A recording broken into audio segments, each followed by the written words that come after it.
2016 में ना जुलाई में 19 आरआर गई थी और 3 गोलियां मारी थी बुरहान वानी को। आज की तारीख में बुरहान को कोई पूछता नहीं है। कुत्ते की मौत मारा गया था बुरहान वानी। सुनो मेरी बात, कुत्ते की मौत मारा गया था बुरहान वानी। उसको घसीट के मारा था और जितना बड़ा हीरो बन रहा था ना बुरहान वानी, बुरहान की सारी हवा निकल गई। और बुरहान के जो आका बैठे हैं पाकिस्तान में, आज की तारीख में वो आका भी भूल गए बुरहान वानी को। पहले साल जब वो मरा था 2017 में, उसकी पहली बरसी में डाक के टिकट निकाले, बड़ा प्रोटेस्ट मार्च निकाला, अभी निपटा दिया बुरहान को लोग भूल गए। अब मैं एक और बात बताता हूं, बिल्कुल जो वादे करे हैं कश्मीरी लोगों के साथ, मेरी बात सुनिए सर, मैं कश्मीरी लोगों पे आ रहा हूं, कश्मीरी आवाम पे आ रहा हूं। जो सरकार ने वादे करे हैं कश्मीरी आवाम के साथ, वो वादे पूरे होने चाहिए और वादे पूरे होके रहेंगे। हम लोग उसके लिए बैठे हैं यहाँ पे। आपने बोलने के क्रम में एक बात नहीं सुनी। ये कह रहे हैं, आपने कहा कि बुरहान वानी कुत्ते की मौत मारा गया, तो इनको बड़ा दर्द हो गया। कह रहे हैं मत कहिए कुत्ते की मौत मारा गया, ऑब्जेक्शनेबल शब्द। सुअर की मौत मारा गया। माफी चाहता हूं आपसे हाथ जोड़ के। बुरहान वानी सुअर की मौत मारा गया, कुत्ते की नहीं मारा गया। ये मेरी गलती है। मैंने तू आर्मी से भागा हुआ बुजदल एक डरपोकल फौजी है। एक मिनट, वकार भट्टी सुनो, एक मैं बात बताऊं, वकार भट्टी सुनो बेटा, अपने अब्बू से ऐसी बातें मत करना। मैं जानता हूं तुम जम्मू में कहां रहते हो, वहीं पे आके निपटाऊंगा तुम्हें बेटा। अब एक बात सुनो, तुम्हें मौत आ गई क्यों? बुरहान से तुम्हारा क्या रिश्ता है? बुरहान से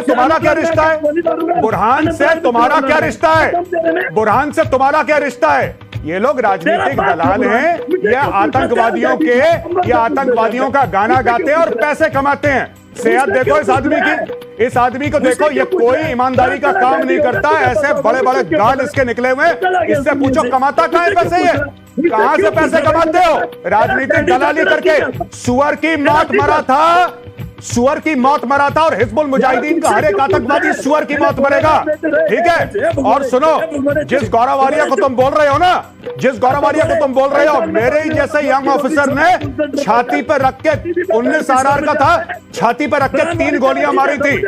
और सुनो, आज की तारीख में सरकार को गालियां दे लो, आज की तारीख में जिसको जो बोलना है दे लो, लेकिन भारत में बैठ के भारत की सरकार को गाली देते हो, ये डेमोक्रेसी का सबसे बड़ा सबूत है। यही काम पाकिस्तान में होता ना, उठा के ले जाते तुम्हें और तुम्हारे घर वालों को। प्रदीप भंडारी, आप देखिए ये लाइन है, बुरहान वानी एक आम आदमी के लिए कही है, बात समझ में आती है, तब आप ऑब्जेक्शन जताते हैं वकार भट्टी। लेकिन बुरहान वानी कुत्ते की मौत मारा गया, इससे बड़ी पीड़ा हो गई वकार भट्टी।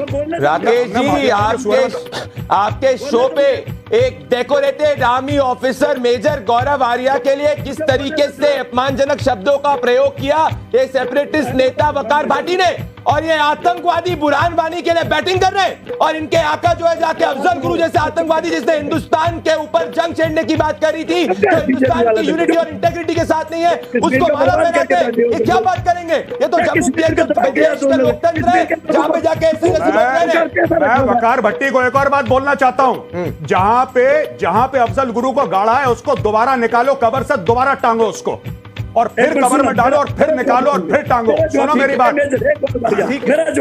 ये जो उंगली है ये वापस अपने मुंह में डाल दो।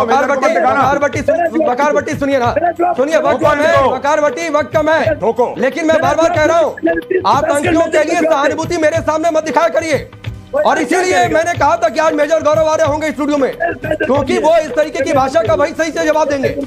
बुरहान वानी मारा गया, कुत्ते की मौत मारा गया, एक आतंकी कुत्ते की मौत मारा जाएगा जो इस देश में हमला करेगा, समर सेना के जवानों के खिलाफ खड़ा होगा। ये क्या बात करेंगे लोकतंत्र की? पहला रिग्ड इलेक्शन 1987 के अंदर फारूक अब्दुल्ला और राजीव गांधी की देखरेख के अंदर हुआ था, जिसके बाद वैली के अंदर आतंकवाद का जो चरम सीमा पर 90 से पहुंचा था। ये बात करते जम्मू कश्मीर में उमर अब्दुल्ला खुद चुनाव हार गए। मैं बताना चाहता हूं जम्मू कश्मीर का डेटा 2024 के लोकसभा चुनाव में भारतीय जनता पार्टी का वोट शेयर आया था 24.36% और नेशनल कॉन्फ्रेंस का वोट शेयर हमारे से कम आया था। जम्मू कश्मीर की जनता ने हमको चुना है, ना कि इनको उमर अब्दुल्ला भी अपना चुनाव हारे और महबूबा मुफ्ती भी अपना चुनाव। ठीक है, मैं गौरव कपूर इन दोनों लोगों ने अपनी बात कही, और सर आप लोगों ने अपनी सरकार चलाकर क्या किया, एक वो भी डेटा रख देता हूं, फिर वकार भट्टी आपके पास आऊंगा उस पर जवाब के लिए। सुनिए सर, अरे सुनिए, रोहित भाई लगातार नहीं बोलते, प्लीज रुक जाइए। सभी यहां पर लोग समझदार हैं, सब एक दूसरे के बीच में बोल सकते हैं, तो ऐसा नहीं करते हैं। तनवीर सलीम डार 1991 में अपॉइंट किया था मुफ्ती मोहम्मद सईद ने, जब सीएम थे, और वो बटालियन में था। और वो काम क्या करता था कि बटालियन में रहकर आतंकियों के हथियार जो है वो रिपेयर किया करता था। ये काम आप लोग करते थे। अफाक अहमद डानी, जिसे वहां की सरकार ने अपॉइंट किया था, मैनेजर था Baramulla central cooperative bank limited में, ड्रग्स बेचकर और जो पैसा आता था उससे आतंकियों को फंड करता था। इफ्तिखार अंद्रावी, प्लांटेशन सुपरवाइजर, लश्कर और हिजबुल के लिए अंडरग्राउंड वर्कर के तौर पर काम करता था। इरशाद अहमद खान, अब्दुल मोमिन पीर, ऐसे कई सारे नाम हैं जिसे आप लोगों ने बैक ड्रॉप से सिस्टम में घुसा दिया। और घुसाया क्यों? क्योंकि आपको पता नहीं कौन सा उसका फायदा था। वकार भट्टी, मेरा सवाल आपसे ये है, आप बुरहान वानी को आतंकी नहीं मानेंगे, आप अफजल गुरु को आतंकी नहीं मानेंगे, लेकिन आतंकी कैसे तैयार किए जाएंगे, कैसे सिस्टम में घुसा दिया जाए, उसकी पुरजोर वकालत एक तरीके से इनडायरेक्टली सही करते रहेंगे आप।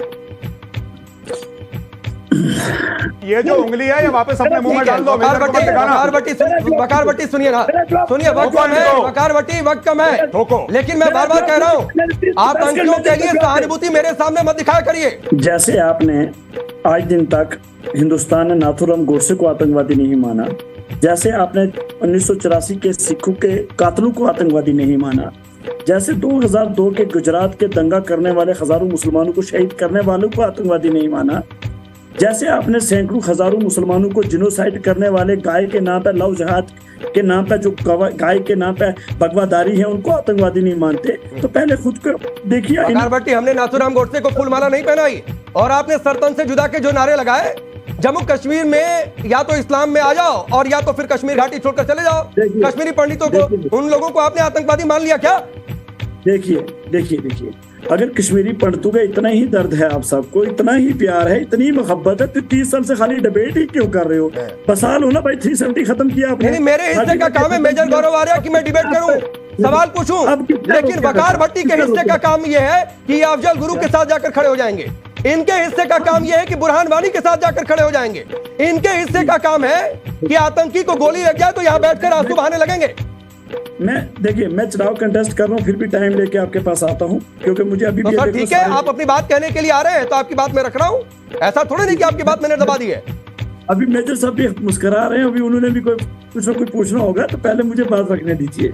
देखिए, मसला ये है कि जब तक आप लोग हकीकत को नहीं पहचानेंगे, हकीकत ये है कि जम्मू कश्मीर के लोगों के साथ आपने जो प्रॉमिस किए हैं, वादे किए हैं, उन वादों के ऊपर दोबारा आइए। जो एग्रीमेंट हमसे किया है, उस एग्रीमेंट के ऊपर जब तक आप नहीं आएंगे, यहाँ जम्मू कश्मीर में ये सब चलता रहेगा। नॉर्मल है। नहीं, ठीक है गौरव आर्या, तो क्या करें? इनकी हकीकत समझने का मतलब यह है कि बुरहान वानी को आतंकी न करें, इनकी हकीकत समझने का मतलब है कि अफजल गुरु को आतंकी न कहें, इनकी हकीकत समझने का मतलब है कि जो आतंकी इन्फिल्ट्रेट करके आए, आप जैसे जो जवान वहां पर खड़े, फूलमाला पहना।